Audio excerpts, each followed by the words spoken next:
사무엘기하 10장. 그 뒤에 암몬 사람의 왕이 죽고 그의 아들 한운이 그를 이어서 왕이 되었다. 다윗은 한운의 아버지 나하스가 나에게 은혜를 베풀었으니 나도 나하스의 아들 한운에게 은혜를 베풀어야겠다 하고서 신하들을 보내어 고인에게 조의를 표하게 하였다. 그래서 다윗의 신하들이 암몬 사람의 땅에 이르렀다. 그러나 암몬 사람의 대신들이 자기들의 상전인 한운에게 말하였다. 다윗이 임금님께 조문사절을 보낸 것이 임금님의 부친을 존경하기 때문이라고 생각하십니까? 오히려 이 도성을 두루 살피고 정탐하여 함락시키려고 다윗이 임금님께 자기의 신하들을 보낸 것이 아닙니까? 그래서 한우는 다윗의 신하들을 붙잡아서 그들의 한쪽 수염을 깎고 입은 옷 가운데를 도려내어 양쪽 엉덩이가 드러나게 해서 돌려보냈다. 사람들은 이 일을 다윗에게 알렸다. 조문사절이 너무나도 수치스러운 일을 당하였으므로 다윗 왕은 사람을 보내어 그들을 맞으며 수염이 다시 자랄 때까지 여리고에 머물러 있다가 수염이 다 자란 다음에 돌아오라고 하였다. 암몬 사람들은 자기들이 다윗에게 미움을 사게 된 줄을 알았다. 암몬 사람들은 사람을 보내어서 벳르홉의 시리아 사람과 소바의 시리아 사람에게서 보병 2만 명과 마아가의 왕에게서 1,000명과 돕 사람들에게서 12,000명을 용병으로 고용하였다. 다윗은 이 소식을 듣고 요압에게 전투 부대를 맡겨서 출동시켰다. 암몬 사람도 나와서 성문 앞에서 전열을 갖추었으며 소바와 르홉의 시리아 사람들과 돕과 마아가의 용병들도 각각 들녘에서 전열을 갖추었다. 요압은 적이 자기 부대의 앞뒤에서 전열을 갖추어 포진한 것을 보고 이스라엘의 모든 정예병 가운데서 더 엄격하게 정예병을 뽑아서 시리아 군대와 싸울 수 있도록 전열을 갖추었다. 남은 병력은 자기의 아우 아비새에게 맡겨 암몬 군대와 싸우도록 전열을 갖추게 하고서 이렇게 말하였다. 시리아 군대가 나보다 더 강하면 네가 와서 나를 도와라. 그러나 암몬 군대가 너보다 더 강하면 내가 가서 너를 돕겠다. 용기를 내어라. 용감하게 싸워서 우리가 우리 민족을 지키고 우리 하나님의 성읍을 지키자. 주께서 좋게 여기시는 대로 이루어 주실 것이다. 그런 다음에 요압이 그의 부대를 거느리고 시리아 사람들과 싸우러 나아가니 시리아 군인들이 요압 앞에서 도망하여 버렸다. 암몬 군인들은 시리아 군인들이 도망하는 것을 보고서 그들도 아비새 앞에서 도망하여 성으로 들어가 버렸다. 요압은 암몬 군대와 싸우기를 그치고 예루살렘으로 돌아왔다. 시리아 군인들은 자기들이 이스라엘에게 패한 것을 알고서 온 군대를 다시 집결시켰다. 그때 하닷에셀이 사람을 보내어서 유프라테스 강 동쪽에 있는 시리아 군대를 동원시켰으므로 그들이 헬람으로 왔다. 하닷에셀의 부하 소박 사령관이 그들을 지휘하였다. 다윗이 이 소식을 듣고 온 이스라엘 군대를 모아서 거느리고 요단강을 건너서 헬람으로 진군하였다. 시리아 군대가 다윗과 싸우려고 전열을 갖추고 있다가 맞붙어 싸웠으나 시리아는 이스라엘 앞에서 도망하고 말았다. 다윗은 시리아 군대를 쳐서 병거를 모는 700명과 기마병 4만 명을 죽이고 소박 사령관도 쳐서 그를 그 자리에서 죽였다. 하닷에셀의 부하인 모든 왕은 자기들이 이스라엘에게 패한 것을 알고서 이스라엘과 화해한 뒤에 이스라엘을 섬겼다. 그 뒤로 시리아는 이스라엘이 두려워서 다시는 암몬 사람을 돕지 못하였다. 11장. 그 다음의 봄에 왕들이 출전하는 때가 되자 다윗은 요압에게 자기의 부하들과 온 이스라엘의 군인들을 맡겨서 출전시켰다. 그들은 암몬 사람을 무찌르고 랍바를 포위하였다. 그러나 다윗은 예루살렘에 머물러 있었다. 어느 날 저녁에 다윗은 잠깐 눈을 붙였다가 일어나 왕궁의 옥상에 올라가서 거닐었다. 그때 그는 한 여인이 목욕하는 모습을 옥상에서 내려다보았다. 그 여인은 아주 아름다웠다. 다윗은 신하를 보내서 그 여인이 누구인지 알아보게 하였다. 다녀온 신하가 그 여인은 엘리암의 딸로서 햇사람 우리아의 아내 바세바라고 하였다. 그런데도 다윗은 사람을 보내어서 그 여인을 데려왔다. 바세바가 다윗에게로 오니 다윗은 그 여인과 정을 통하였다. 그 여인은 마침 부정한 몸을 깨끗하게 씻고 난 다음이었다. 그런 다음에 바세바는 다시 자기의 집으로 돌아갔다.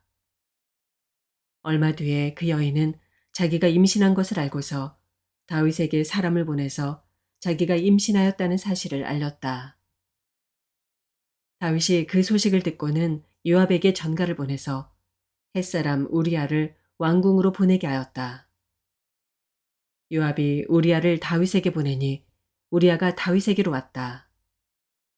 다윗은 요압의 안부와 군인들의 안부를 묻고 싸움터의 형편도 물었다. 그런 다음에 다윗은 우리아에게 말하였다. 이제 그대의 집으로 내려가서 목욕을 하고 쉬어라. 우리아가 어전에서 물러가니 왕은 먹을 것을 함께 딸려서 보냈다. 그러나 우리아는 자기 상전의 종들과 함께 대궐 문간에 누워서 자고 자기 집으로는 내려가지 않았다. 다윗은 우리아가 자기 집으로 내려가지 않았다는 말을 듣고 원정길에서 돌아왔는데 왜 집으로 내려가지 않는지를 우리아에게 물었다.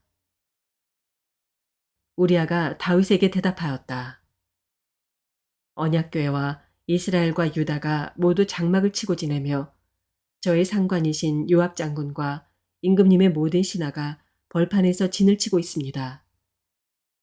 그런데 어찌 저만 홀로 집으로 돌아가서 먹고 마시고 나의 아내와 잠자리를 같이 할 수가 있겠습니까? 임금님이 확실히 살아계심과 또 임금님의 생명을 걸고 맹세합니다. 그런 일은 제가 하지 않겠습니다. 다윗이 우리아에게 말하였다. 그렇다면 오늘은 날도 저물었으니 여기에서 지내도록 하여라. 그러나 내일은 내가 너를 보내겠다. 그리하여 우리아는 그날 밤을 예루살렘에서 묵었다. 그 다음 날 다윗이 그를 불러다가 자기 앞에서 먹고 마시고 취하게 하였다. 그러나 저녁 때에 그는 여전히 왕의 신하들과 함께 잠자리에 들고 자기 집으로는 내려가지 않았다. 다음 날 아침에 다윗은 요압에게 편지를 써서 우리아의 편에 보냈다. 다윗은 그 편지에 다음과 같이 썼다. 너희는 우리아를 전투가 가장 치열한 전선으로 앞세우고 나아갔다가 너희만 그의 뒤로 물러나서 그가 맞아서 죽게 하여라. 요압은 적의 성을 포위하고 있다가 자기가 알고 있는 대로 적의 저항 세력이 가장 강한 곳에 우리아를 배치하였다.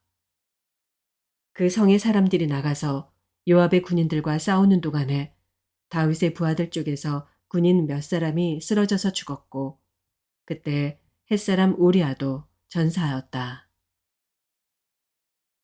요압이 다윗에게 사람을 보내서 전쟁의 상황을 모두 전하였다. 요압은 전령에게 이렇게 지시하였다.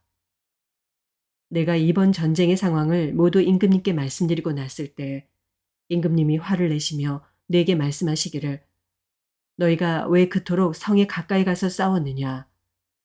적의 성벽 위에서 적병들이 활을 쏠 줄도 몰랐단 말이냐. 여룻베셋의 아들 아비멜렉을 누가 쳐서 죽였느냐. 어떤 여자가 성벽 위에서 그의 머리 위로 맷돌 윗짝을 던져서 그가 데베스에서 죽지 않았느냐. 그런 것을 알면서 너희가 무엇 때문에 그토록 성벽에 가까이 갔느냐 하시면 너는 임금님의 부하 햇사람 우리아도 죽었습니다. 하고 대답하여라. 전령이 떠나 다윗에게 이르러서 요압이 심부름을 보내면서 일러준 말을 모두 전하였다. 전령은 다윗에게 이렇게 말하였다. 우리의 적은 우리보다 강하였습니다. 적이 우리와 싸우려고 평지로 나왔으므로 우리는 적들을 성 안으로 밀어넣으려고 성문 가까이까지 적들을 밀어붙였습니다. 그때 성벽 위에 있는 적들이 임금님의 부하들에게 활을 쏘았습니다. 그래서 임금님의 부하들 가운데서 몇 사람이 죽었고 임금님의 부하인 햇사람 우리아도 죽었습니다. 그러자 다윗이 전령에게 말하였다. 너는 요압에게 칼은 이 편도 죽이고 저 편도 죽이기 마련이니 이번 일로 조금도 걱정하지 말라고 전하여라. 오히려 그 성을 계속 맹렬히 공격하여서 무너뜨리라고 전하여 요압이 용기를 잃지 않도록 하여라. 우리아의 아내는 우리아가 죽었다는 소식을 듣자 자기의 남편을 생각하여 슬피 울었다. 애도하는 기간이 지나니 다윗이 사람을 보내어서 그 여인을 왕궁으로 데려왔다. 그 여인은 이렇게 하여서 다윗의 아내가 되었고 그들 사이에서 아들이 태어났다. 그러나 주께서 보시기에 다윗이 한 이번 일은 아주 악하였다. 12장. 주께서 예언자 나단을 다윗에게 보내셨다. 나단은 다윗을 찾아와서 이런 이야기를 하였다. 어떤 성읍에 두 사람이 살았습니다. 한 사람은 부유하였고 한 사람은 가난하였습니다. 그 부자에게는 양과 소가 아주 많았습니다. 그러나 그 가난한 사람에게는 사다가 키우는 어린 암양 한 마리밖에는 아무것도 없었습니다. 그는 이 어린 양을 자기 집에서 길렀습니다. 그래서 그 어린 양은 그의 아이들과 함께 자라났습니다. 어린 양은 주인이 먹는 음식을 함께 먹고 주인의 잔에 있는 것을 함께 마시고 주인의 품에 안겨서 함께 잤습니다. 이렇게 그 양은 주인의 딸과 같았습니다. 그런데 그 부자에게 나그네 한 사람이 찾아왔습니다. 그 부자는 자기를 찾아온 손님을 대접하는데 자기의 양떼나 소떼에서는 한 마리도 잡기가 아까웠습니다.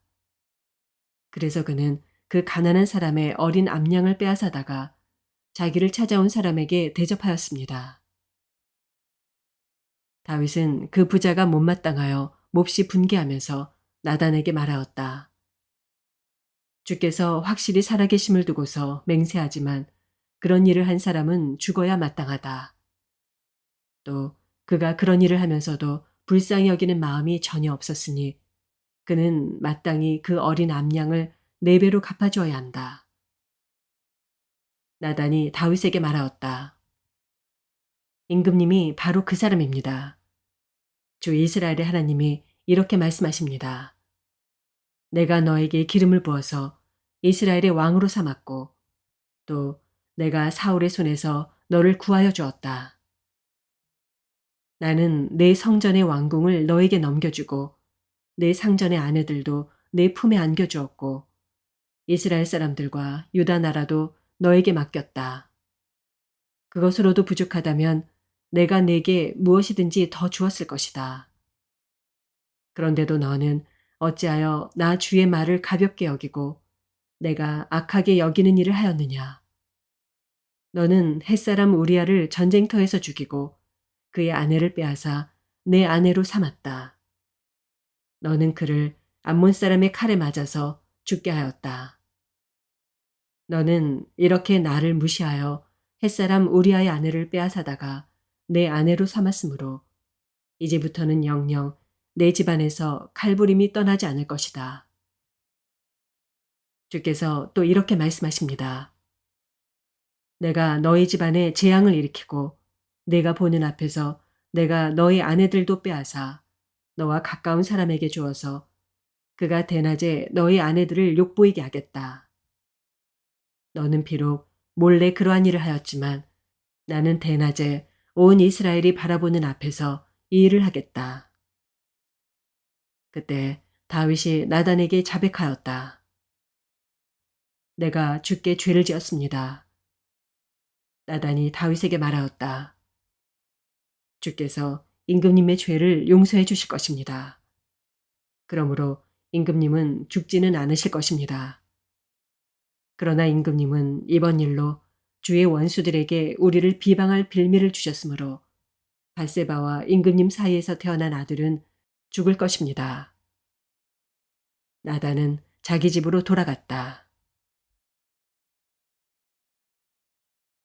주께서 우리아의 아내와 다윗 사이에서 태어난 아이를 치시니 그 아이가 몹시 앓았다.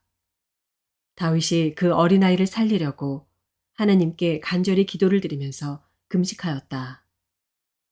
그는 왕궁으로 돌아와서도 밤을 새웠으며 맨 땅에 누워서 잠을 잤다.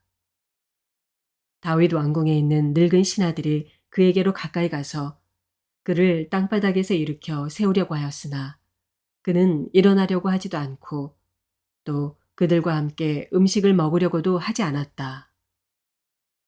그러다가 일회째 되는 날에 그 아이가 죽었다. 그러나 다윗의 신하들은 아이가 죽었다는 것을 다윗에게 알리기를 두려워하였다. 어린 왕자가 살아계실 때에도 우리가 드리는 말씀을 듣지 않으셨는데 왕자께서 죽으셨다는 소식을 우리가 어떻게 전하여 드릴 수 있겠소? 그런 소식은 임금님의 몸에 해로울지도 모르오. 그러나 다윗은 신하들이 서로 수군거리는 것을 보고서 아이가 죽은 줄 짐작하고 신하들에게 아이가 죽었느냐 하고 물었다. 신하들이 대답하였다. 돌아가셨습니다. 그러자 다윗은 땅바닥에서 일어나서 목욕을 하고 몸에 기름을 바르고 옷을 갈아입은 뒤에 성전으로 들어가서 주께 경배하였다. 그는 왕궁으로 돌아오자 음식을 차려오게 하여서 먹었다. 신하들이 다윗에게 물었다. 왕자가 살아계실 때에는 임금님께서 식음을 전폐하고 슬퍼하시더니 이제 왕자가 돌아가시자 임금님께서 일어나셔서 음식을 드시니 이것이 어떻게 된 일이십니까?